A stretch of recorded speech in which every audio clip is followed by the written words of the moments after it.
এই জেল ফেরত আসামি জেল থেকে মুক্তি পাওয়া মাত্রই বিশাল এক হাইস্টের প্ল্যান করে বসে। তার প্ল্যান হলো লাস ভেগাসের ক্যাসিনোর ভোল্ট পুরোই ফাঁকা করে দেওয়া। তবে এই হাইস্টের প্ল্যান সে এমন ভাবে সাজায় যেটা দেখে স্বয়ং মানি হাইস্টের প্রফেসরও তবদা খেয়ে যেতে বাধ্য। তার প্রতিটা স্টেপে এমন সব মাস্টার স্ট্রোক রয়েছে যেগুলো দেখলে তোমারও লিটারেলি হুশ একদম উড়ে যাবে।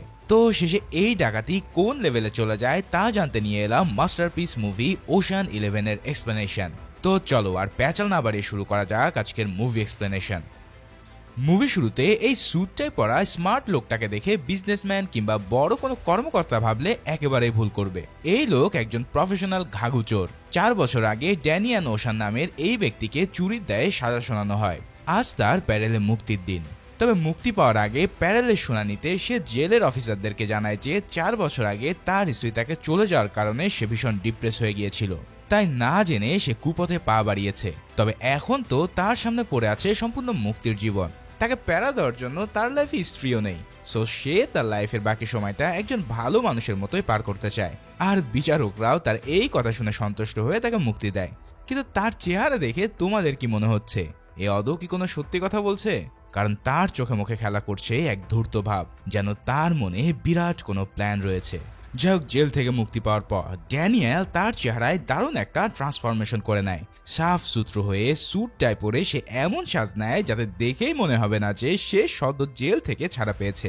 এবার ছাড়া পাওয়া মাত্রই সে সোজা চলে যায় লাস ভেগাসের একটা ক্যাসিনোতে। অথচ তার প্যারেলের শর্ত অনুযায়ী রাজ্যের বাইরে যাওয়া তার একদমই নিষিদ্ধ ছিল। এবার ক্যাসিনোর এক লোকের কাছ থেকে সে তার বন্ধু রাস্টির খোঁজ নেয়। এই রাস্টি ছিল তার সাবেক পার্টনার ইন ক্রাইম। রাস্টির খোঁজ পাওয়ার পর সে তার সাথে দেখা করতে চলে আসে। এই রাস্টির একটা বড় সড়ো ক্যাসিনোর আসর ছিল, আর সে মারাত্মক লেভেলের এক প্রফেশনাল জুয়ারি। ড্যানিয়ার তার আসরে বসার পর কিছু লোকের সাথে তার দেখা হয় এবং তারা পোকার খেলতে শুরু করলে কিছুক্ষণ পর রাস্টি এসে সেখানে যোগ দেয়। সবার সামনে সে আর ড্যানিয়েল একে অপরকে না চেনার ভান করলেও খেলা শেষেই তারা দুজনে একসাথে বসে পুরাতন দিনের মতন আড্ডা দিতে থাকে। এবার ড্যানিয়েল রাস্টিকে তার মাস্টার প্ল্যানের ব্যাপারে সব খুলে বলে। তোমাদের তো নিশ্চয়ই আগে বলেছি যে ড্যানিয়েলের মতন প্রফেশনাল চোর জেল থেকে ছাড়া পাওয়ার পর শুধরানোর কথা না। যাই হোক, এবার তার মাথায় খেলা করছিল আরো বড় ধরনের প্ল্যান। রাস্টিকে সে জানায় যে তার মাথায় লাস ভেগাসের সবচেয়ে বড় 3টা ক্যাসিনোতে ডাকাতি করার প্ল্যান সেট হয়ে গেছে। মানে চোর থেকে সোজা ডাকাতের পেশায় প্রমোশন পাওয়ার প্ল্যান সে একেবারে রেডি করে রেখেছিল। যাক, রাস্ট্রি প্রথমে তার পার্টনার হতে না চাইলেও পরে আর্থিক লাভের কথা ভেবে সে রাজি হয়ে যায়। কিন্তু এত বড় মাস্টার প্ল্যান সামাল দেওয়ার জন্য ব্যাপক প্রস্তুতি এবং জনবল দরকার, আর তার জন্য দরকার একটা বড় সড়ো ইনভেস্টমেন্ট। এর জন্য তারা শিল্পপতি রুবেন থিকসফের সাথে দেখা করতে যায়। রুবেন প্রথমে তাদের এই কথা শুনে একদম হেসেই উড়িয়ে দেয়, কারণ লাস ভেগাসের এই ক্যাসিনোগুলোতে সিকিউরিটি এতটাই টাইট যে দুনিয়ার কারোর পক্ষে সেখানে ডাকাতি করা একদম অসম্ভব। এই ক্যাসিনোগুলোতে কি নেই? শখানেক ক্যামেরা, সেন্সার এবং ব্লন্ড ভোল্টের সাথে মিলিটারি গ্রেডের অস্ত্র সমেত গার্ডের দল, যাদের চেহারা সুরত দেখলেই মানুষ ভয়ে প্যান্ট ভিজিয়ে দেয়। এত বছরে এদের হাত থেকে কোনো ক্যাসিনো ডাকাতি পালাতে পারেনি, বরঞ্চ তারা দরজার বাইরে আসার পর গার্ডদের হাতে ঠিকই মারা পড়েছে। তো বুঝতেই পারছো, এমন ক্যাসিনোতে ডাকাতি করতে যাওয়া আর নিজের মরণকে দাওয়াত দেওয়া প্রায় একই কথা। কিন্তু ড্যানিয়েল আর রাস্টির মতো ঘাড় তারা প্রফেশনাল চোরদের কাছে এটা স্রেফ একটা চ্যালেঞ্জই, তাই তারা তাদের প্ল্যানে অটল থাকে। কিন্তু রুবেন তাদের এই প্ল্যানে কোনোভাবে সামিল হতে চায় না। তাই সেখান থেকে যখন তারা চলে আসার জন্য রওনা দিচ্ছিল, তখন সে কৌতূহলবশত জিজ্ঞেস করে বসে যে তারা কোন কোন ক্যাসিনোতে ডাকাতি করতে যাচ্ছে। তখন ড্যানিয়েল আর রাস্টি জানায় তারা বেলজিও, দ্য মিরাজ এবং MGM গ্র্যান্ড নামে 3টা ক্যাসিনোতে ডাকাতি করতে চলেছে। এই কথা শোনার পরে তো রুবেনের চোখ কেমন যেন চকচক করে ওঠে, কারণ এই ক্যাসিনোগুলো ছিল তার বিজনেস রাইভাল টেরি বেন্ডিকের। এই লোকের জন্যই সে নিজের ক্যাসিনো বিজনেস পর্যন্ত দাঁড় করাতে পারেনি। এখন প্রথমে ক্যাসিনো ডাকাতে ফান্ডিং করতে না চাইলেও পরে বেন্ড্রিকের ক্যাসিনোর নাম শুনে সে এক লাফে রাজি হয়ে যায়, আর তার কাছ থেকে ফান্ডিং এর আশ্বাস পেয়ে ড্যানিয়েল আর রাস্টি তাদের ডাকাতির জন্য লোক জোগাড় করতে শুরু করে। এবার প্রতিটা কাজকে তারা আলাদা আলাদা ক্যাটাগরিতে ভাগ করে তার জন্য শহরের সবচেয়ে বেস্ট লোকদেরকে হায়ার করতে শুরু করে। এই লোকদের মধ্যে প্রত্যেকেই ছিল সাইকো এবং ফুর্তিবাজ স্বভাবের। তাদের কাজের ধরন দেখলে তোমার হাসি আসতে বাধ্য। সবার আগে তারা বেলাজিও ক্যাসিনোতে ওয়েটারের কাজ করা ফ্র্যাঙ্ক কার্লটনের সাথে হাত মিলিয়েছিল। ড্যানিয়েলকে আমরা এর সাথে দেখা করে রাস্টির খোঁজ নিতে দেখেছিলাম, আর এই ফ্রাঙ্কোই তাদের বিশাল এই ডাকাতিতে সাহায্য করবে।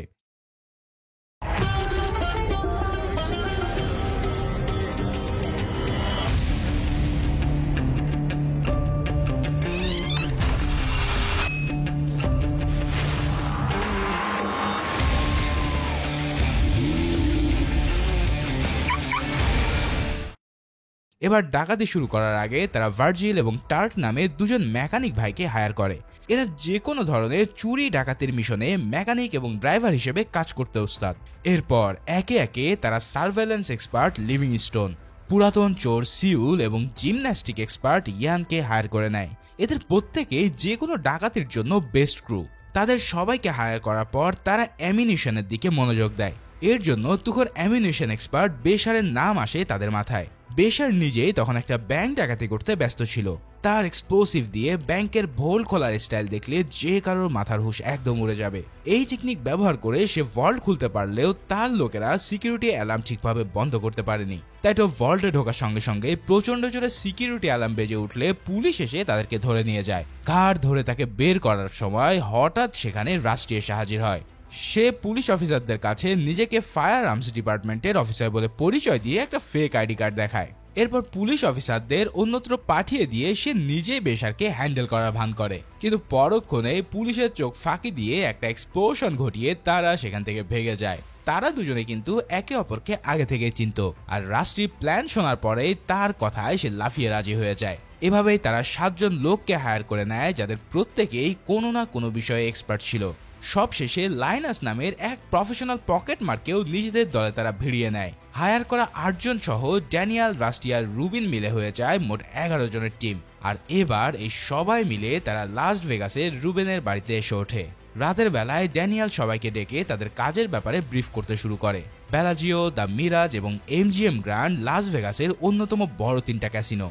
নেভাডা গেমিং কমিশনারের রুলস অনুসারে প্রত্যেকটা ক্যাসিনোতে যতগুলো গেমিং চিপ দিয়ে খেলা হয় ঠিক একই মূল্যের ক্যাশ টাকাও সেখানে থাকতে হবে। যারা আমার আগে এক্সপ্লেন করা 24/1 ক্যাসিনো রিলেটেড মুভি দেখেছো তারা নিশ্চয়ই জানো যে ক্যাসিনোতে খেলার সময় এক ধরনের চিপ ব্যবহার করতে হয়। যাই হোক, 3 ক্যাসিনো মিলে যে পরিমাণ চিপ দিয়ে প্রতিদিন সেখানে খেলা হয় তার মূল্য কমপক্ষে $70 থেকে $80 মিলিয়ন। তবে কিছুদিন পরেই এই ক্যাসিনোর কাছেই একটা বড় বক্সিং ম্যাচ রয়েছে, আর এমন দিনে এই ক্যাসিনোগুলো তাদের পিকে থাকে। অর্থাৎ সেদিন প্রায় $150 মিলিয়ন ট্রানজেকশন হতে পারে এই ক্যাসিনোগুলোতে। আর এই $150 মিলিয়ন রাখা থাকবে বেলাজিওর গ্রাউন্ড ফ্লোরে 200 ফিট নিচে থাকা বিশাল এক ভল্টে। $150 মিলিয়ন কথা শুনে সবার চোখ যেন চকচক করে ওঠে। কিন্তু এই টাকা যে ছেলের হাতের মোয়ানা সেটা ড্যানিয়েলের কণ্ঠ শুনেই বোঝা যায়। সে বলতে থাকে সেখানকার সিকিউরিটি সিস্টেমগুলো মারাত্মক লেভেলের করা। ক্যাসিনোতে ঢোকার পর অনেকগুলো দরজা এবং লোহার গ্রিলের মতন কিছু অংশ পার করে যেতে হয়, যেগুলোকে বলা হয় ক্যাসিনো কেজ। এই দরজাগুলোর প্রত্যেকটাই পিন কোডের মাধ্যমে খুলতে হয়, আর এই পিন কোডগুলো প্রতি 12 ঘন্টা পর পর অটোমেটিকভাবে চেঞ্জ হতে থাকে। দরজাগুলো পার করার পরে একটা এলিভেটরে করে তাদেরকে নিচে নামতে হবে। এই এলিভেটর শুধুমাত্র ক্যাসিনোর মালিক বেন্ড্রিক এবং তার চিফ সিকিউরিটি অফিসার এবং ম্যানেজারের ফিঙ্গারপ্রিন্টের মাধ্যমে খোলা সম্ভব। আর যদি কেউ ফিঙ্গারপ্রিন্ট বাইপাস করে এলিভেটরকে ম্যানুয়ালি নিচে নামানোর চেষ্টা করে তাহলে মোশন সেন্সরের মাধ্যমে অটোমেটিকলি সেটা জ্যাম হয়ে যাবে। যদি এলিভেটর করে নিচে নামা যায় তাহলে বাকি কাজটা মোটামুটি সহজ। এরপর জাস্ট ভল্টের সামনে অস্ত্র হাতে দাঁড়িয়ে থাকা 2 জন গার্ডকে মারতে হবে আর কি। আর এরা কিন্তু টপ ট্রেন গার্ড। এই গার্ডদের যদি মারতে পারা যায় তবে তারপরে তোমাকে পৃথিবীর অন্যতম সিকিউর ভল্টটা খুলতে হবে। আর এতক্ষণ যা বললাম এই সব কিছু করার জন্য সবার আগে তোমাকে ক্যাসিনোর সমস্ত সার্ভেলেন্স সিস্টেমকে অফ করতে হবে। আর যদি সবকিছু করার পর তুমিও ভল্ট খুলতে পারো তাহলে তোমাকে চিন্তা করতে হবে তুমি কিভাবে এই $150 বিলিয়ন বিশাল অ্যামাউন্টের ক্যাশ টাকা নিয়ে বাইরে আসবে। মানে এ যেন পুরোই আনরিয়ালিস্টিক টাস্ক। তবুও $150 মিলিয়ন অঙ্কটাই সবার জন্য একটা ইম্পসিবল কাজ করার মোটিভেশন। এবার সবকিছু ব্রিফ করার পর ড্যানিয়েলের নির্দেশনায় তাদের ডাকাতির প্রিপারেশন শুরু হয়ে যায়। এখন এত বড় ডাকাতির জন্য অনেক সময় ধরেও প্রস্তুতি নিতে হবে, তাই না? তাই প্রথমে ড্যানিয়েল তাদের সবাইকে ক্যাসিনোর ভিতরে গিয়ে সমস্ত গার্ডদের উপরে নজর রাখতে বলে। গার্ডদের নাম, তাদের চলাফেরা, কে কোথায় থাকে, কখন তারা কি খায়, কি করে, এই সব ডিটেলস। এরপর রাস্টি এক নর্তকী মহিলার সাহায্যে একজন গার্ডের পাঞ্চ কার্ড চুরি করতে সক্ষম হয়। এই কার্ড দিয়ে তারা লিভিংস্টোনকে মেইনটেনেন্স কর্মী ড্রেস পরিয়ে ক্যাসিনোর সার্ভেলেন্স রুমে পাঠায়, যাতে সে সেখানকার তারগুলোতে একটা চিপ বসিয়ে আসে। এবার এই চিপের সাহায্যে ক্যাসিনোর ভিতরে সব সিকিউরিটি ক্যামেরাকে তারা রুবেনের বাড়িতে বসে নিয়ন্ত্রণ করতে পারত। তাই লিভিংস্টোনও কার্ড পাঞ্চ করে সার্ভেলেন্স রুমের দরজা খুলতে সক্ষম হয় এবং সেখানে সফলভাবে চিপটা বসিয়ে আসে। ওই চিপ বসানোর সাথে সাথে রুবেনের বাড়িতে বসে ক্যাসিনোর ভিতরে সব সিসিটিভি ফুটেজ দেখতে থাকে ড্যানিয়েল আর রাস্টি। তবে লিভিংস্টোন ফিরে আসার সময় তার সাথে একটা গার্ডের দেখা হয়ে যায়।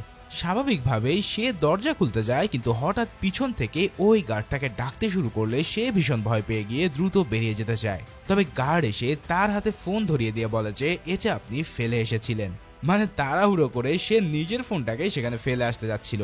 অন্যদিকে রুবেনের বাড়িতে বসে সিসিটিভি ফুটেজে এই দৃশ্য দেখে ড্যানিয়াল আর রাষ্ট্রিত্ব আত্মারাম খাঁচা ছাড়া হয়ে যাওয়ার জোগাড়। তবে ভালোই কাজ শেষ হওয়ায় লিভিংস্টোন রুবেনের বাড়িতে নিরাপদে ফিরে আসে।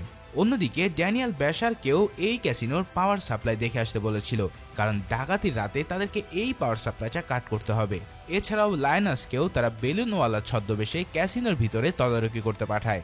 ফাইনালি সব কাজ শেষ হয়ে যাওয়ার পর এবার তাদের প্রিপারেশনের সবচেয়ে বড় টাস্ক। ড্যানিয়াল সবাইকে নিয়ে বেলজিওর ভোল্টের মতন হুবহু একটা রেপ্লিকা ভোল্ট তৈরি করার কাজে লেগে পড়ে। আসল ভোল্ট খোলার আগে এই ভোল্টটা খুলে তাদেরকে প্র্যাকটিস করে নিতে হবে। তাই যখন সবাই ভল্ট তৈরির কাজে ব্যস্ত ছিল, ঠিক সেই সময়টায় রাস্টি চলে যায় লাইনাসের কাছে।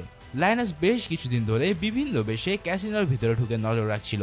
রাস্টি তার কাছ থেকে জানতে পারে যে বেন্ড্রিক খুবই সচেতন আর স্ট্রিক্ট লোক। প্রতিদিন সে তার ক্যাসিনোতে এসে ম্যানেজারের কাছ থেকে সমস্ত হিসাব বুঝে নেয়। এছাড়াও ক্যাসিনোর সব গার্ডকেও সে ভালোভাবে চেনে। যেসব হাই প্রোফাইলের লোকেরা ক্যাসিনো খেলতে আসে তাদের সাথেও সে দেখা করতে যায়। আর যদি কেউ কখনো তার পিছনে লাগে তাহলে সে তার 3 পুরুষের সর্বনাশ না করা পর্যন্ত থামে না। একবার ক্যাসিনোতে চুরি করার অপরাধে তার এক কর্মচারীকে ফ্যামিলি সহ সে পথে বসিয়েছিল। তবে এই ব্যান্ড্রিকের একটাই উইকনেস, বড় বড় বিলিনিয়ারদের মতন তার উইকনেসও একজন নারী। তবে লাইনাস তার নামটা এখনো পর্যন্ত জানতে পারেনি, কিন্তু রাস্টি তাকে এক নজর দেখে বলে যে তার নাম টেসি। কিন্তু টেসিকে সে চেনে কি করে? যাক, পরের সিনে আমরা তার উত্তর পেয়ে যাই। ড্যানিয়ালকে রাস্টি এক পাশে নিয়ে গিয়ে বলে যদি এই প্ল্যানটা ট্রেসের জন্য হয় তাহলে সে আর তার সাথে নেই। এখান থেকে আমরা জানতে পারি যে ট্রেস আসলে ড্যানিয়ালের সেই এক্স ওয়াইফ, আর এখানে সে বেন্ড্রিকের প্রেমিকা। ড্যানিয়ালও স্বীকার করে নেয় যে হ্যাঁ, বেন্ড্রিককে লুটে নেওয়ার পিছনে ট্রেস একটা কারণ। তবে সে ইমোশনকে সাইডে রাখতে জানে, আর এই প্ল্যান পুরোপুরি বাস্তবায়ন হওয়ার আগে সে কোনো ধরনের বোকামি করবে না। এদিকে প্রথমবারের মতন আমরা পর্দায় বেন্ড্রিককে দেখতে পাই। তার চেহারা দেখে বোঝা যাচ্ছে যে সে একজন বিলিনিয়ার। তার বর্তমান প্রেমিকা ট্রেস একটা জাদুঘরের কিউরেটর। জাদুঘরে তার সাথে দেখা করার পর ট্রেসকে রাতে দেখা করার অফার দিলে সেও রাজি হয়ে যায়। রাত্রেবেলা সে যখন রেস্টুরেন্টে বসে বেন্ড্রিকের জন্য অপেক্ষা করছিল, তখনই কেউ একজন এসে তার কাঁধে হাত রাখে। তবে সেই লোকটা বেন্ড্রিক নয়, বরং তার স্বামী ড্যানিয়াল। ট্রেস তাকে দেখা মাত্রই সেখান থেকে চলে যেতে বলে। ড্যানিয়াল তার কাছে অতীতের জীবনের জন্য ক্ষমা চেয়ে তাকে ফিরে আসতে বলে, কিন্তু তাতে ট্রেসের মন একেবারেই গলে না এবং সে সাফ জানিয়ে দেয় যে সে এখন বেন্ড্রিকের সাথে আছে।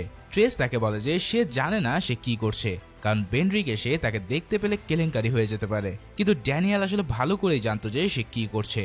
এই সময়টাতেই সাউল একজন বিজনেসম্যানের ছদ্মবেশ নিয়ে বেন্ড্রিকের সাথে তার ক্যাসিনোতে দেখা করতে গিয়েছিল। এর জন্য আগে থেকে ড্যানিয়াল তাকে স্যুট টাই পরিয়ে বডিগার্ড সমেত একবারে বিলিনিয়ারের মতন গেট আপ করে রেডি করে রেখেছিল। আর সিউলো ক্যাসিনোতে পৌঁছানোর পর ম্যানেজারের কাছে নিজেকে লাইম্যান জার্গার নামের একজন আর্মস ডিলার হিসেবে পরিচয় দিয়ে সরাসরি বেন্ড্রিকের সাথে দেখা করতে চলে যায়। ম্যানেজার বেন্ড্রিককে ব্যাপারটা জানালে সে যখন সিউলের সাথে দেখা করতে যায়, তখন সিউলো পারফেক্ট রাশিয়ান উচ্চারণের সাথে কথা বলতে থাকে। সে জানায় যে তার কিছু মূল্যবান জুয়েলারি সহ একটা ব্রিফকেস কয়েকদিনের মধ্যে লাস ভেগাসে এসে পৌঁছাবে। ব্রিফকেসে যে হিরেগুলো থাকবে সেগুলো খুবই মূল্যবান, তাই সেগুলো রাখার জন্য কোনো সিকিউর জায়গা দরকার। তখন বেন্ড্রিক ব্রিফকেসটাকে সেফ হাউসে রাখার অফার দেয়, কিন্তু সিউল বলে সেফ হাউসের মতন কম সিকিউরিটি জায়গায় তার এই জিনিস রাখা চলবে না, তার আরও বেশি হাই সিকিউরিটি সমৃদ্ধ জায়গা দরকার। নিশ্চয়ই তোমরা বুঝে গেছো যে সিউল আসলে কিসের ইঙ্গিত করছে। আসলে সে চাইছিল বেন্ড্রিক ব্রিফকেসটাকে তার ক্যাসিনো ভল্টে রাখতে রাজি হোক, কিন্তু মূল্যবান জিনিসের বদলে সেই বক্সগুলোতে করে ভল্টে কি জিনিস পাঠানো হবে তা তোমরা একটু পরে দেখতে পাবে। যাক, সিউল আর বেন্ড্রিকের এই ডিসকাশন শেষ হওয়ার পর বেন্ড্রিক ট্রেসের সাথে দেখা করতে চলে যায়। সেখানে ট্রেসের সাথে ড্যানিয়ালকে বসে থাকতে দেখলে ট্রেস তাকে নিজের এক্স হাজবেন্ড বলে পরিচয় দেয়। বেন্ড্রিক ড্যানিয়ালের জেলে যাওয়ার ব্যাপারটা জানতো, আর সেটা নিয়ে তাকে খোঁচাও দিতে শুরু করে। তবে ড্যানিয়াল তাতে রেগে না গিয়ে নিজের মাথা কুল রাখে। এরপর তার সামনেই তারা দুজনে প্রেম আলাপ শুরু করলে সেখান থেকে ড্যানিয়াল চলে যায়। এখন কাটা ঘায়ে কি আর নুনের ছিটা সহ্য হয় বলো? তবে এর জবাব কিন্তু ড্যানিয়াল খুব শীঘ্রই দিতে চলেছে।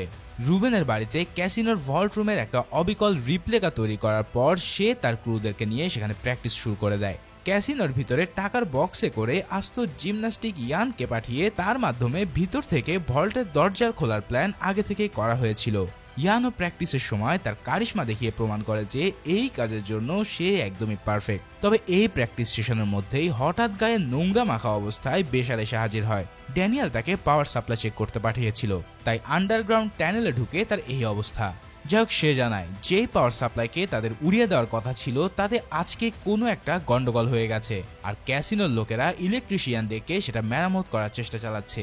এই লাইনগুলো আলাদা আলাদাভাবে সেট করা থাকায় এগুলোকে বিচ্ছিন্ন করা খুবই কঠিন। তবে তার মাথায় আরো একটা মতলব আছে, যদি কোনোভাবে একটা পিঞ্চ ডিভাইস এসে ইলেকট্রোম্যাগনেটিক পালস পাঠানো যায় তাহলে 30 সেকেন্ডের জন্য পাওয়ার সাপ্লাই বন্ধ করে দেওয়া সম্ভব। এখন এতটুকু সময়ের মধ্যে তাদেরকে ভিতরে ঢুকে পড়তে হবে। বেশারের কাছ থেকে সেটার ব্যাপারে জানার পর রাস্টি আর ড্যানিয়েল কয়েকজনকে সাথে নিয়ে ডিভাইসটা চুরি করতে যায়, আর সফলভাবে তারা সেটাকে চুরি করতেও সক্ষম হয়। কিন্তু বিল্ডিং এ ঢোকার আগে তারা লায়েন্সকে ভিতরে রেখে এসেছিল। এদিকে গাড়ির সামনে সিটে বসে থাকা ভার্জিল আর টার্ক মারামারি শুরু করে দিলে লায়েন্স বিরক্ত হয়ে গাড়ি থেকে বেরিয়ে বিল্ডিং এর ভিতরে ঢুকে পড়ে। ড্যানিয়েল তার দলবল নিয়ে পিন্স চুরি করে আনার পরে লায়েন্সকে না দেখতে পেয়ে চিন্তায় পড়ে যায়। কিছুক্ষণ পর তারা দেখতে পায় যে লায়েন্স ওই বিল্ডিং এরই দোতলায় দৌড়াচ্ছে, কারণ কিছু লোক তাকে তাড়া করছে। ড্যানিয়েল দ্রুত তাদের ভ্যানটাকে পিছনে নিতে বলে, আর লায়েন্স সুযোগ বুঝে বিল্ডিং এর জানলা ভেঙে ছাদের উপরে লাফ দেয়। এরপর তাদেরকে ভেতরে ঢোকাতে গিয়ে ইয়ান আবারও হাতে ব্যথা পেয়ে বসে। মানে এই টিমের এক একজন যেন পুরোই কমেডি সার্কাস। যাই হোক, কোনোভাবে তারা পিন্স চুরি করে রুবেনের বাড়িতে ফেরার পর আর এক দুঃসংবাদ পায়। লিভিংস্টোন ড্যানিয়েলকে জানায় যে বেন্ড্রিক তাকে রেড ফ্ল্যাগ হিসেবে চিহ্নিত করেছে, অর্থাৎ ক্যাসিনোতে ঢোকা মাত্রই তার উপরে নজর রাখার জন্য সে লোক লাগিয়ে দিয়েছে। তখন রাস্টি বলে ওঠে এইসব তারই দোষ, কেননা সে বোকার মতন ট্রেসের সাথে দেখা করতে গিয়েছিল। এখন এই প্ল্যান তার জন্য ভেস্তে যেতে চলেছে, তাই এই প্ল্যান থেকে সে পুরোপুরি বাদ। সব কন্ট্রোল এখন রাস্টির হাতেই থাকবে। কিন্তু ক্যাসিনোতে ঢোকার পর ভল্টের এক্সপ্লোসিভ ট্রিগারটা ড্যানিয়েলেরই চাপার কথা ছিল। ইয়েন সেটা করতে রাজি হয়ে গেলে তার প্রয়োজনও ফুরিয়ে যায়, তাই ড্যানিয়েল নিজেও এই কথার বিরুদ্ধে তেমন কিছু বলতে পারে না। অবশেষে ক্যাসিনোর ডাকাতির এই রাতটা চলেই আসে। সেই রাতে বক্সিং ম্যাচ শুরু হওয়ার আগেই ভার্জিল এবং টার্ক লাইম্যানের বেশ ধরে থাকা সিউলের ব্রিফকেসটা নিয়ে আসে। বেন্ড্রিক এতটাই স্ট্রিক আর কেয়ারফুল ছিল যে সে সিউলকে লিটারেলি হাত করা পরিয়ে তার সাথে ভল্টে নিয়ে যায়। এরপর ভল্টে যাওয়ার পথে দূর থেকে একজন সিউলকে দেখে চিনে ফেলে এবং তার নাম ধরে ডাকতে থাকে, কিন্তু সবাই ভাবে যে এই লোকটা একটা পাগল। আর সিউলের সিকিউরিটি বেসে থাকা দুই টিমমেট তাকে বাইরে নিয়ে যায়। এরপর ভল্টে গিয়ে তার ব্রিফকেসটা স্ক্যান করার পর 4টা সবুজ হিরে ছাড়া আর কিছুই পাওয়া যায় না। এরপর বেন্ড্রিক তাকে বলে, যেহেতু আপনার ব্রিফকেসে ক্ষতিকারক কিছু পাওয়া যায়নি তাই এটা আমি আমার ভল্টে রেখে দিতে রাজি, কিন্তু আপনাকে আমি ভিতরে ঢুকতে দেব না, কারণ আপনাকে আমি একেবারে বিশ্বাস করি না। তার জায়গায় বেন্ড্রিক ব্রিফকেসটা নিজের ম্যানেজারের মাধ্যমে ভিতরে পাঠানোর ব্যবস্থা করে। এই ব্রিফকেসটাকে ভিতরে রেখে বেরিয়ে আসার পথে হঠাৎ অফিসারের বেশে থাকা লায়েন্স এসে বেন্ড্রিকের কাছে নিজেকে নেভাডা গেমিং কমিশনের একজন অফিসার বলে পরিচয় দেয়। এদিকে বেন্ড্রিক ভল্টে থাকার সময় তার এক গার্ডের কাছ থেকে জানতে পেরেছিল যে ড্যানিয়েল তার ক্যাসিনোতে এসে ঘোরাঘুরি করছে, তাই সে তার পিছনে দুজন লোক লাগিয়ে দেয়। অন্যদিকে লায়েন্স তার সাথে কথা বলার সময় রাস্টি ইয়ানকে ট্রাঙ্কে করে ভিতরে পাঠানোর ব্যবস্থা করতে থাকে। এখানে ইয়েন একজন জিমনাস্টিক হওয়াতে সে সহজে ট্রাঙ্কের ভিতরে ঢুকে যায়। ওদিকে গেমিং অফিসারের সদ্যবেশে থাকা লায়েন্স বেন্ড্রিককে জানায় যে তার ক্যাসিনোতে একজন সাজাপ্রাপ্ত আসামি ভুয়া নাম দিয়ে চাকরি করছে। রেমন নামে চাকরি করা এই লোকটার আসল নাম হচ্ছে ফ্র্যাঙ্ক কার্টন। কিন্তু ওয়েট, ফ্র্যাঙ্ক না তাদের দলের লোক? তাহলে তাকে ধরিয়ে দেওয়ার কারণ কি? এটা একটু পরে জানতে পারবে, আর জানার পর তোমার মাথার হুঁশ একদম উড়ে যাবে। লায়েন্স বেন্ড্রিকের সাথে কথা বলার সময় ফ্র্যাঙ্ক হঠাৎ ভীষণ রেগে গিয়ে তার উপরে চড়াও হতে চায়, আর লায়েন্সও তাকে এড়ানোর জন্য এক পাশে সরে যায়, আর এরই মধ্যে সে তার আসল কাজটা করে ফেলে। তোমরা তো আগেই জেনেছো যে লায়েন্স একজন পকেটমার ছিল, আর সে এবার বেন্ড্রিকের পকেটে থাকা পরবর্তী 12 ঘন্টার সিকিউরিটি কোডের কাগজটা নিয়ে নেয়। আর এর জন্যই ফ্র্যাঙ্ককে ধরিয়ে দেওয়ার এই নাটকটা তারা করেছিল। ভাইরে ভাই, এ যেন পুরো মানি হাইস্ট লেভেলের প্ল্যান। যাই হোক, বেন্ড্রিক কিন্তু ফ্র্যাঙ্ককে তেমন কিছুই করে না, সে জাস্ট তার ম্যানেজারের মাধ্যমে তাকে চাকরি থেকে বের করে ক্যাসিনোর বাইরে পাঠিয়ে দেয়। এদিকে বেন্ড্রিক বিজি থাকার সুযোগে ভার্জিল আর টার্কো তাদের কাজটা সেরে নেয়। ক্যাসিনোর ক্যাশ সাপ্লাই ছদ্মবেশ ধরে তারা টাকার ট্রাঙ্কে ভল্টের গার্ডদের কাছে নিয়ে যায়। এখন এই ট্রাঙ্কের ভিতরে কিন্তু ইয়েন লুকিয়ে আছে। এখন এই ভুয়া ওয়ার্কারদের তো আর কোনো আইডি কার্ড থাকবে না, তাই গার্ডরা তাদের আইডি কার্ড দেখতে চাইলে তারা বলে যে কার্ড তারা বাসায় ফেলে এসেছে, আর এর জন্য তারা দুজনে নিজেদের মধ্যে ঝগড়াও শুরু করে দেয়। এখানে গার্ড তাদের উপর বেশি সন্দেহ না করে ট্রাঙ্কটাকে ভিতরে নিয়ে চলে আসে। আর এদিকে আগে থেকে ক্যাসিনোতে বসে থাকা ড্যানিয়েল হঠাৎ ট্রেসের কাছে চলে আসলে ট্রেস তাকে বলে যে আমি বুঝে গেছি, তোমার নিশ্চয় কোনো মতলব আছে, যদি উল্টাপাল্টা করার কিছু চেষ্টা করো তাহলে খুব বিপদে পড়বে। কিন্তু ড্যানিয়েল তাকে বলে যে সে শুধু তাকে বিদায় জানাতে এসেছে। এই কথা বলে সে তাকে একটা কিস করে বসে। আর এই দৃশ্য দেখে পিছনে লেগে থাকা দুজন তাকে বেন্ড্রিকের সাথে দেখা করাবে বলে অন্য আর একটা রুমে নিয়ে যায়। কিন্তু অদতে তারা সেখানে তাকে ধোলাই দেওয়ার জন্য নিয়ে গিয়েছিল।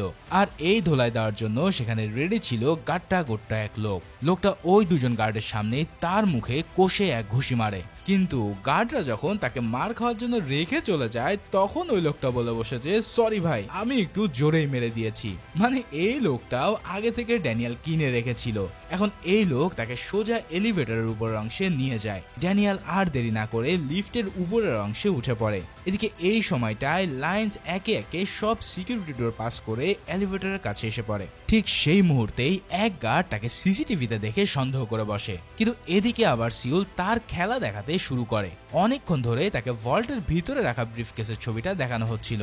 আর সিউলও কেমন যেন হাঁসফাঁস করার ভান করছিল।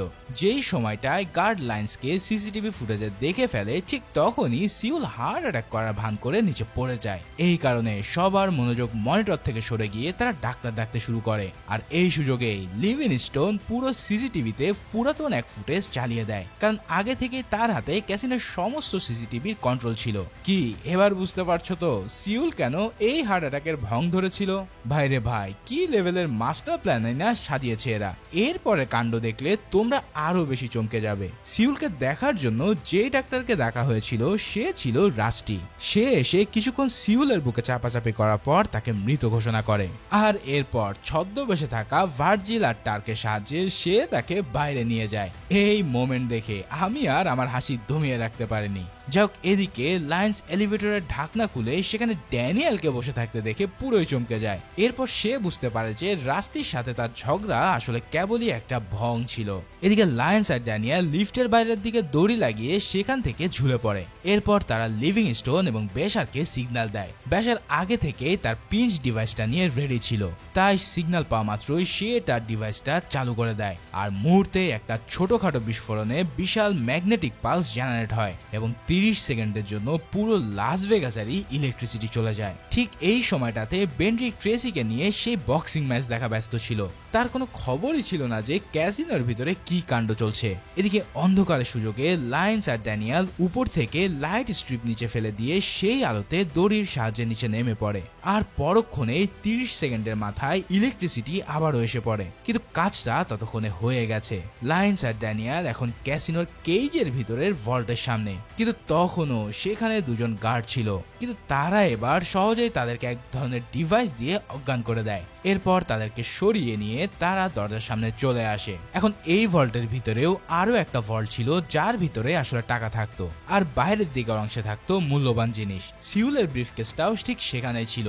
এলিভেটরের পথ দিয়ে সেই পার্টে নামার পর ড্যানিয়েল ব্রিফকেসটাকে তুলে নিয়ে হীরাগুলোকে বের করে নেয়। এরপর সে দরজার বাইরে হাত দিয়ে জোরে একটা বাড়ি মারে। এবার দরজায় বাড়ি দিতে ভিতরে আগে থেকে বসে থাকা ইয়েন এক লাফে দরজার দিকে চলে যায়। এরপর সে দরজায় বাড়ি মেরে মেরে সিগন্যাল দিতে থাকে যে কোথায় এক্সপ্লোসিভ লাগাতে হবে। এখন এই এক্সপ্লোসিভ গুলো কোথা থেকে এলো তাকে তোমরা ধরতে পেরেছো? যদি ধরতে না পারো তাহলে বলে রাখি, এগুলোই আসলে সেই ব্রিফকেসে রাখা হিরেগুলো। ভাইরে ভাই, আর কত মাস্টার প্ল্যান দেখবো এই মুভিতে, মানে লিটারেলি পুরো মাথা ঘুরিয়ে দেওয়ার মতন। এবার বাইরে থেকে ইয়েনের বাড়ি মারার শব্দ শুনে ড্যানিয়েলও ভল্টের দরজায় এক্সপ্লোসিভ লাগাতে থাকে। এরপর লাগানো শেষ হয়ে গেলে সে পকেট থেকে টিগার বের করে একটা চাপ দেয়। কিন্তু এর মধ্যে ইয়েন আবার তার ব্যান্ডেজ পেঁচানো হাতটা দরজায় আটকে বসেছিল। লিভিংস্টোন এই দৃশ্য মনিটরে দেখতে পেয়ে ড্যানিয়েলকে বারবার ট্রিগার চাপতে নিষেধ করে, কিন্তু সেটা তার কান পর্যন্ত পৌঁছায় না, কারণ এই বদ্ধ জায়গায় কোনো সিগন্যালই পাস হচ্ছিল না। ড্যানিয়েল ট্রিগার টানতে গেলে যদি বিস্ফোরণ হয় তাহলে ইয়েনেরও উড়ে যাওয়ার কথা, কিন্তু অবাক করার ব্যাপার হলো যে ট্রিগার টানার পরেও কোনো ধরনের বিস্ফোরণ হয় না। আসলে সে ট্রিগার ডিভাইসের ভিতরের ব্যাটারিটা লাগাতেই ভুলে গিয়েছিল। যাক, ব্যাটারি লাগিয়ে ট্রিগার চাপা মাত্রই বিস্ফোরণের দরজা উড়ে যায়। আর এই দেরির কারণেই ভাগ্যক্রমে ইয়ান সেখান থেকে বেঁচে ফেরে। এদিকে লিভিংস্টোন হঠাৎ রাস্টিকে আর একটা সিগন্যাল দেয়। সে কিন্তু ততক্ষণ ডাক্তারের বেশ বদলে আর একটা বেশ নিয়েছিল। এবার সে একটা ফোন নাম্বার ডায়াল করে। আর এই ফোনটা বেজে ওঠে ট্রেসের পকেটে ফোন বেজে উঠতে দেখে সে ভীষণ অবাক হয়ে যায়, কারণ তার কাছে তো কোনো সেল ফোনই নেই। তবুও বেনড্রিকের কথায় সে ফোনটা রিসিভ করলে ওপাশ থেকে রাস্টি কথা বলে ওঠে। সে বেনড্রিককে জানায় যে তারা তার ক্যাসিনো ভল্টে ডাকাতি করতে চলেছে। কিন্তু এ কি, এই সময় এসে তার এমন করাটার মানেটা কি? নাকি এটাও তার মাথা গুলিয়ে দেওয়ার মতন আর একটা প্ল্যান? সেটার উত্তর না হয় আমরা একটু পরেই পাবো। তবে আমাদের পাশাপাশি ট্রেসির মাথাটাও গুলিয়ে ওঠে যখন সে বুঝতে পারে যে তার পকেটের ফোনটা ড্যানিয়েলে ঢুকিয়েছে। কোন সময় এই কাজ হয়েছে তা তো তোমরা নিশ্চয়ই বুঝতে পারছো। হ্যাঁ, ওই কিসিং গুড বাই দেওয়ার সময় সে এই ফোনটা ঢুকিয়ে দেয়। যাই হোক, রাস্টি বেনড্রিককে তার সিকিউরিটি ক্যামেরা দেখতে বলে এবং সে মনিটরে এসে দেখতে পায় যে সবকিছু স্বাভাবিক আছে। কিন্তু লিভিংস্টোন তখন ফেক ফুটেজ সরিয়ে আসল ফুটেজ চালিয়ে দিলে বেনড্রিক এবার দেখতে পায় যে তার সাধের $150 মিলিয়ন তিনজন মিলে ব্যাগে ভরছে। অর্থাৎ ড্যানিয়েল, লায়ন্স আর ইয়েন ততক্ষণে কাজ শুরু করে দিয়েছে। এই সব কিছু দেখে বেনড্রিক কি করবে যেন নিজেই বুঝে উঠতে পারছিল না। এরপর সে রেগে মেগে ট্রেসকে সেখান থেকে চলে যেতে বললে ট্রেসও সেখান থেকে চলে যায়। এরপর সে রাস্ট্রিকে বলে, কংগ্রাচুলেশনস, তুমি আমার ভল্টে ঢুকতে পেরেছো, কিন্তু এখান থেকে তুমি জীবন্ত বের হতে পারবে? রাস্ট্রি তখন বলে যে সেই ব্যবস্থাও বেনড্রিক নিজেই করবে, কারণ তারা ভিতরে কেবল অর্ধেক টাকা ব্যাগে ভরে নিয়েছে আর বাকি অর্ধেকে তারা এক্সপ্লোসিভ লাগিয়ে রেখেছে। যদি বেনড্রিক কোনো ধরনের অ্যাকশন নেয় তাহলে এই সব টাকা তারা স্রেফ উড়িয়ে দিবে, আর যদি চুপচাপ তার কথা মেনে নেওয়া হয় তাহলে অর্ধেক টাকা সে রেখে যাবে। এখন বাকি অর্ধেক ব্যাগে ভরে রাখা টাকা বেনড্রিক তার লোকদের মাধ্যমে ক্যাসিনোর বাইরে দাঁড় করিয়ে রাখা একটা ভ্যানে তুলে দেবে। যদি গার্ডরা ভ্যানের ড্রাইভারের দিকে হাতও বাড়ায় তাহলে ভল্ট এবং ভ্যানের সমস্ত টাকাই উড়ে যাবে। অর্থাৎ বেনড্রিকের হাতে অপশন আছে শুধুমাত্র অর্ধেক টাকা বাঁচানোর, যার ফলে সে রাস্ট্রিকে তার সত্য মেনে নেওয়ার কথা বলে ঠিকই, কিন্তু তার কথায় তার ম্যানেজার সিক্রেটলি সোয়াট টিমকে ফোন করে বসে। এদিকে হোটেলের বাইরে থাকা রাস্টির সামনে গিয়ে দাঁড়ায় ট্রেস, আর অন্যদিকে বেনড্রিকের গার্ডরা কথা মতো টাকাটা ভ্যানে রেখে আসে। তবে ভ্যান স্টার্ট দেওয়ার পরে তার লোকেরা ভ্যানটাকে ফলো করতে শুরু করে। অন্যদিকে পাওয়ার অফ করে দিয়ে সোয়াট টিমও ভল্টের কাছাকাছি পৌঁছে যায়, কিন্তু তারা ভল্টে ঢোকার আগেই তার ভিতরে বড় সড়ো এক এক্সপ্লোশন হয়। সোয়াট টিমে সেখানে তাদের জানায় যে তারা ভল্টের ভিতরে কোনো টাকাই দেখতে পাচ্ছে না, আর লায়ন্স, ইয়েন এবং ড্যানিয়েলও কোথায় যেন গায়েব হয়ে গেছে। সম্ভবত সোয়াট টিম আসার আগেই তারা হয়তো ভেঙে গেছে। এই অবস্থায় বেনড্রিক ভাবে যে হয়তো ডাকাতরা তাকে ধোকা দিয়ে পুরো টাকাটাই ভ্যানে ভরে নিয়ে যাচ্ছে। তাই তৎক্ষণাৎ সে তার লোকদেরকে ভ্যানটাকে থামাতে বলে, কিন্তু তাকে পুরো অবাক করে দিয়ে ভ্যানটা নিচ থেকেই থেমে যায়। এরপর লোকগুলো দ্রুত টায়ারে গুলি করে সব টায়ারগুলোকে পাঞ্চার করে দেয়, কিন্তু পরক্ষণেই হঠাৎ প্রচন্ড শব্দে গাড়ির মধ্যে একটা বিস্ফোরণ ঘটে। তবে এই বিস্ফোরণে কোনো আগুন না ধরে স্রেফ ধোঁয়া বের হতে থাকে, কারণ এই ব্যাগগুলোতে ছিল পার্টি ফ্লেয়ার্স, আর গাড়ির ড্রাইভিং সিটে এসে তারা আর কাউকেই দেখতে পায় না। উল্টো সেখানে একটা সিকিউরিটি ক্যামেরা লাগানো ছিল। আসলে এই গাড়িটাকে দূর থেকে রিমোট কন্ট্রোলের মাধ্যমে কন্ট্রোল করে যাচ্ছিল ভার্জিল আর সিওল। এবার বেনড্রিকের লোকেরা যখন তাকে জানায় যে গাড়িতেও একটা টাকা নেই, তখন তার মাথায় তো পুরোই হাত। তাহলে গার্ডরা যে ব্যাগগুলো গাড়িতে রেখে এসেছিল সেগুলোতে ছিল পার্টি ফ্লেয়ার্স, কিন্তু টাকা তাহলে গেল কোথায়? সে দ্রুত তার ম্যানেজারকে ফোন দিয়ে বলে যে ভল্টের সিসিটিভি ফুটেজে ফ্লোরে বেলাজিও লেখা আছে কিনা তা দেখো। ম্যানেজার না সুযোগ জবাব দিলে সে বুঝতে পারে যে এই ডাকাতির সিনটা আসলে পুরোই ফেক, কারণ ভল্টের মেঝেতে কয়েকদিন আগেও সে বেলাজি লেখার একটা টাইলস লাগিয়েছিল। তার মানে হুবহু একই রকমের একটা ভল্ট তৈরি করে তাতে তারা এই ভিডিও শুট করে রেখেছে।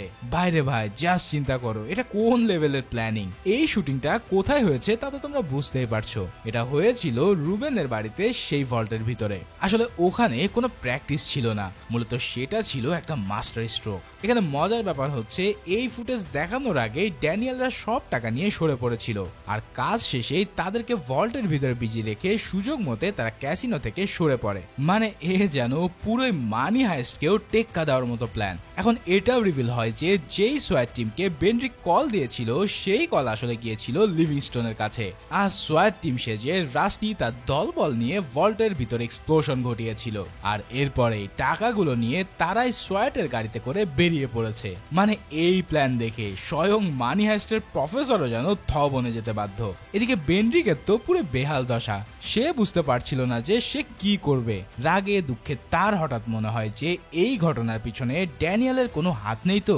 তৎক্ষণাৎ সে ড্যানিয়েলকে মারার জন্য যে রুমে পাঠিয়েছিল সেখানে চলে যায়, কিন্তু দরজা খুলে সে দেখতে পায় যে ভেতরের লোকটা এখনো তাকে মেরেই যাচ্ছে। তার মানে ড্যানিয়েল তার কাজ সেরে চুপিসারে এই রুমে ফিরে এসে আবারও মার খাওয়ার নাটক করছিল। এদিকে বেনরিক তাকে জিজ্ঞেস করে যে এই ঘটনার পিছনে তার কোনো হাত আছে কিনা, কিন্তু ড্যানিয়েলের চেহারা দেখে মনে হয় যে এই কথা শুনে সে পুরো আকাশ থেকে পড়ে। সে অবাক হয়ে বলে ওঠে যে এই ঘটনার মানে কোন ঘটনা, আমার তো কিছুই মাথায় ঢুকছে না। বেনরিক তখন তার গার্ডদেরকে তাকে বের করে দিতে বলে। এবার বেরিয়ে যাওয়ার সময় ড্যানিয়েল বলে ওঠে যে কেউ কি ডাকাতি করে তোমার সবকিছু নিয়ে গেছে।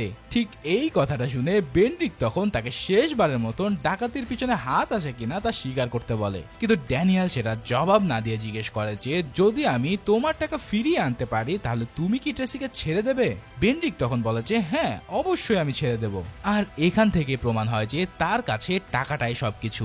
ড্যানিয়েল তখন তাকে বলে যে সে একজন লোককে চেনে যার কাছে আমেরিকার সব ডাকাতদের খবর থাকে, তাকে সময় দিলে সে 72 ঘন্টার মধ্যে ওই ব্যক্তির সাথে যোগাযোগ করে কিছু একটা করার চেষ্টা করতে পারে। কিন্তু বেনরিক আর তাকে বিশ্বাস না করে প্যারেল ভঙ্গ করার জন্য তাকে পুলিশের হাতে ধরিয়ে দিতে বলে। ওদিকে রাস্টি কিন্তু টেসিকে ফোন করে তার হোটেলের টেলিভিশন স্ক্রিন অন করতে বলে আর বলে যে তুমি চ্যানেল 88 দেখো। এবার এই চ্যানেল অন করার পরে সে দেখতে পায় যে ড্যানিয়েল আর বেনরিকের সেই কনভারসেশন যেখানে বেনরিক টাকার জন্য তাকে ছেড়ে দেবে বলেছে। তখন সেও বুঝে যায় যে বেনরিকের মতন বড় লোকেরা তাকে যে কোনো মুহূর্তে ছেড়ে দিতে পারে, অথচ ড্যানিয়েল তাকে সত্যিকারের ভাবে ভালোবাসতো যার জন্য সে এত দূর অব্দি এসেছে। ওদিকে ড্যানিয়েলকে পুলিশ তার প্যারেল ভঙ্গ করার জন্য ধরে নিয়ে যাচ্ছিল, কারণ তার উপর যে কোনো রাজ্যের বাইরে ট্রাভেল করার নিষেধাজ্ঞা ছিল। টেস পুলিশের সামনে তাকে নিজের স্বামী বলে পরিচয় দেয়, আর দৌড়ে আসার সময়ও বেনরিক যখন তাকে ডাক দিয়েছিল তখন সে জবাব দিয়ে বলেছিল আমি সবই দেখেছি। এই কথা বলেই সে তার দিক থেকে মুখ ফিরিয়ে চলে আসে। তার মানে তো তোমরা ঠিক বুঝতেই পারছো, বেচারা বেনরিক তার টাকা আর প্রেমিকা দুটোই হারালো। অন্যদিকে ড্যানিয়েলকে ধরে নিয়ে যাওয়ার আগে ট্রেস আর তার সম্পর্ক আগের মতোই হয়ে যায়। এদিকে প্যারেল ভঙ্গ করার অপরাধে তার 6 মাসের জেল হয়। ততদিনে তার টিমের লোকেরা নিজেদের ভাগের টাকা নিয়ে আরামায়েশে দিন কাটাচ্ছে। তাদের সবার ভাগ্যে জুটেছে পাক্কা $13 মিলিয়ন করে। 6 মাস পর জেল থেকে মুক্তি পেলে তাকে রিসিভ করার জন্য আসে রাস্টি, আর গাড়িতে ওঠার সময় সে দেখতে পায় সেখানে তার জন্য অপেক্ষা করছে তার স্ত্রী ট্রেস। এবার তাদের দুজনের মধ্যে আগের মতোই আবার রোম্যান্স জেগে ওঠে, কিন্তু বেনরিকও এত সহজে হাল ছাড়ার পাত্র নয়। তাই তো গাড়ি স্টার্ট দেওয়ার সাথে সাথেই তার দুজন লোক সেই গাড়িটাকে ফলো করতে শুরু করে। ঠিক এমনই একটা মুহূর্ত দিয়ে এই মুভিটা এখানেই শেষ হয়ে যায়। তবে তোমরা নিশ্চয়ই আন্দাজ করতে পারছো যে এই মুভির আরো কয়েকটা পার্ট রয়েছে। হ্যাঁ, এই মুভির রয়েছে আরো 2টো পার্ট, আর যেখানে দেখানো হবে ড্যানিয়েল আর বেনরিকের পরবর্তী লড়াইগুলো। সেগুলোর এক্সপ্লেন হয়তো খুব শীঘ্রই এই চ্যানেলে চলে আসবে। এখন সেই পর্যন্ত সবাই ভালো ও সুস্থ থাকো। আল্লাহ হাফেজ।